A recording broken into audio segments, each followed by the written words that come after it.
नमस्ते, मैं doctor Parveen homeopathic consultant YouTube channel पर आपका बहुत-बहुत स्वागत करती हूँ और उम्मीद करती हूँ कि आप सभी अच्छे होंगे। आज हम बात करेंगे मदर टिंचर्स के बारे में। जैसा कि आप जानते हैं कि समय के साथ-साथ होम्योपैथी भी बहुत एडवांस्ड हो गई है। अलग-अलग फॉर्म्स में मेडिसिन्स दी जा रही है, जैसे कि मदर टिंचर्स के फॉर्म में डाइल्यूशंस दिए जाते हैं और पेटेंट मेडिसिन्स भी बहुत अधिक इस्तेमाल में कंपनियां बना रही है। तो इस तरह से समय की जो रफ्तार है उसके साथ-साथ में होम्योपैथी भी रफ्तार से दौड़ रही है और जैसे कि इमरजेंसी यदि होती है तो मदर टिंचर्स बहुत अच्छा काम करते हैं। तो मदर टिंचर्स के बारे में आज हम बात करेंगे कि वो कैसे तैयार की जाती है और उसे कब देना चाहिए और उसके डोजेस क्या हो सकते हैं, किस तरह से उसे लेना है। तो इसकी जानकारी आज हम इस वीडियो में बात करेंगे।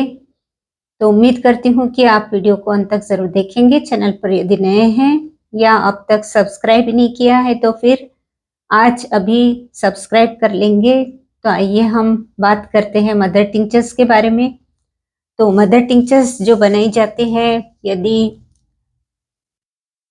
एनिमल किंगडम की है या फिर वेजिटेबल किंगडम की है, ये देखने के बाद में यदि वेजिटेबल किंगडम की है तो उसके लीव्स और फ्लावर्स ये सब मिलाकर अल्कोहल के साथ में उसको क्रश करके रखा जाता है और तब तक रखा जाता है जब तक कि अल्कोहल उसको पूरा एब्जॉर्ब न कर ले। तो इसका अलग-अलग टाइम रहता है, हर मेडिसिन का अलग-अलग टाइम होता है। 10 दिन से तो 20 दिन तक, 25 दिन तक, 1 महीने तक मेडिसिन को, इन पत्तियों को, फूलों को अल्कोहल में रखकर उसे देखा जाता है कि अल्कोहल में वो सारा एब्जॉर्ब हो चुका है। उसके बाद में उसको छानकर मदर टिंचर तैयार किया जाता है और पोटेंटाइजेशन एक प्रोसेस होता है जिससे कि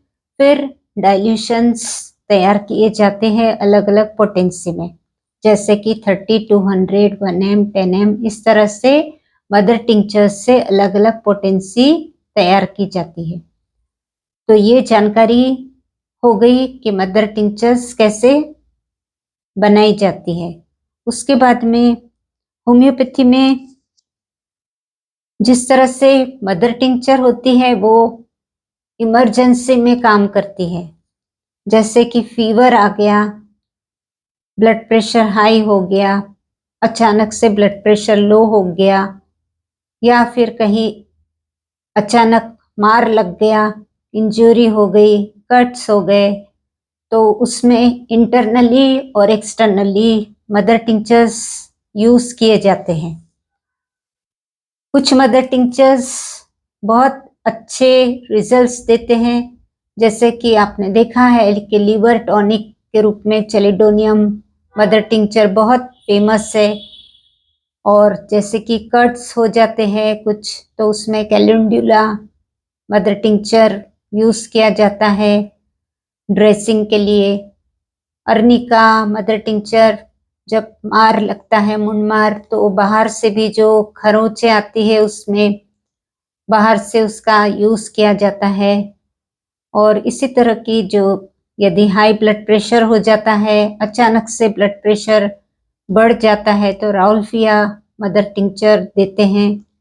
जैसे कि कभी ब्लड प्रेशर लो हो जाता है, तो इस तरह से बहुत सारे मदर टिंचर्स जो है वो बहुत जल्दी इमरजेंसी में अच्छा रिजल्ट देते हैं।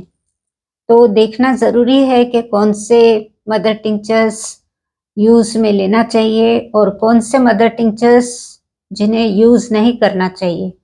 ये ध्यान में रखते हुए मदर टिंचर्स का इस्तेमाल होता है। इसके अलावा जैसे कि मदर टिंचर इमरजेंसी में काम करती है, तो जैसे फीवर आ गया तो फीवर के लिए हमने मदर टिंचर लिया तो वो दवा मदर टिंचर एकदम से फीवर को डाउन कर देती है। लेकिन होम्योपैथिक का जो रूल है उसके हिसाब से जो डाइल्यूशंस काम करते हैं उसका काम अलग होता है।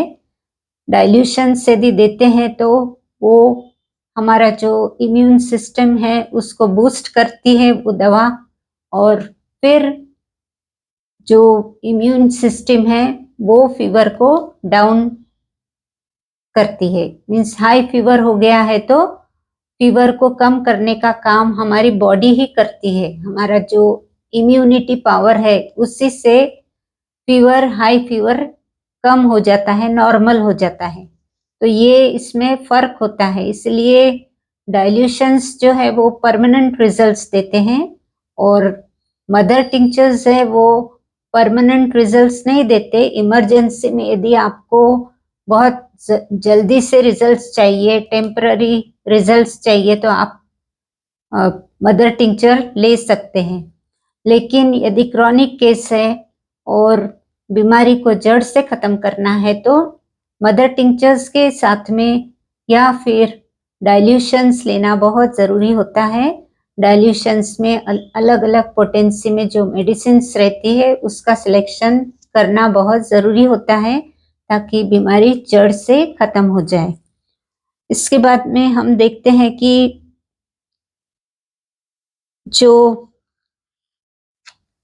मदर टिंचर है उसके ड्रॉबैक्स कौन से, उसके नुकसान कौन कौन से हो सकते हैं। एक तो आप जानते हैं कि हमने पहले भी बताया है आपको कि डाइल्यूशन का कोई एक्सपायरी डेट नहीं होता, और मदर टिंचर्स जो होते हैं बहुत ही कम समय में उसका इफेक्ट रहता है, बहुत जल्दी उसका इफेक्ट कम होने लगता है।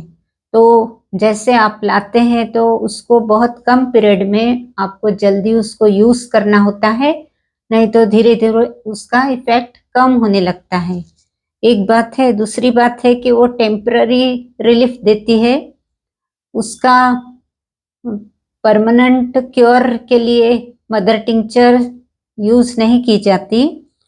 और तीसरी बात है कि यदि मदर टिंचर आपने बहुत लंबे समय तक ले लिया तो भी वो नुकसान करती है। तो मदर टिंचर को आपको लंबे समय तक नहीं लेना है। यदि कोई इमरजेंसी है या फिर एक्यूट केस है तो उसके लिए आपको मदर टिंचर कुछ समय तक आप उसे ले सकते हैं। जैसे कि कोई लीवर प्रॉब्लम है तो आप चेलिडोनियम लेंगे तो उसका पीरियड रहेगा 1 महीना 2 महीना। यदि कोई कट्स है, कोई प्रॉब्लम है ब्लड प्रेशर की, तो उसके लिए आप थोड़े समय के लिए मदर टिंचर लेकर आप छोड़ सकते हैं उससे। लेकिन यदि आपको परमानेंट क्योर चाहिए तो आपको फिर कॉन्स्टिट्यूशनल मेडिसिन सिलेक्ट करना पड़ेगा, पोटेंसी में मेडिसिन कोई भी शुरू करना पड़ेगा। उसके बाद में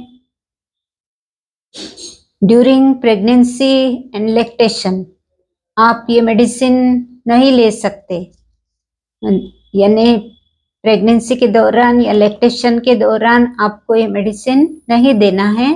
और छोटे बच्चों के लिए भी ये सेफ नहीं है, छोटे बच्चों में भी मदर टिंचर्स का इस्तेमाल नहीं करना चाहिए। इसके अलावा इसके डोजेस की बात की जाए तो इसके डोजेस होते हैं कम से कम 10 ड्रॉप्स तो लेना ही है। 10 से 15 ड्रॉप्स आपको गुनगुने पानी में लेना है क्योंकि ये जल्दी इफेक्ट करती है। तो 10 से 15 ड्रॉप्स आधे कप गुनगुने पानी में दिन में 3 बार, इस तरह से आप मदर टिंचर का इस्तेमाल कर सकते हैं। तो ये जानकारी थी मदर टिंचर के बारे में। तो उम्मीद करती हूँ आपको ये वीडियो भी पसंद आएगा। तो वीडियो को लाइक कीजिए, शेयर कीजिए और चैनल को भी सब्सक्राइब करते रहिए। जिन्होंने किया नहीं है तो वो चैनल को जल्दी से सब्सक्राइब करके मुझे सपोर्ट करें। तो उम्मीद करती हूँ कि आगे भी आप ऐसे ही सपोर्ट देंगे। मिलते हैं फिर अगली वीडियो के साथ में, तब तक के लिए आप ध्यान रखिए अपना। धन्यवाद।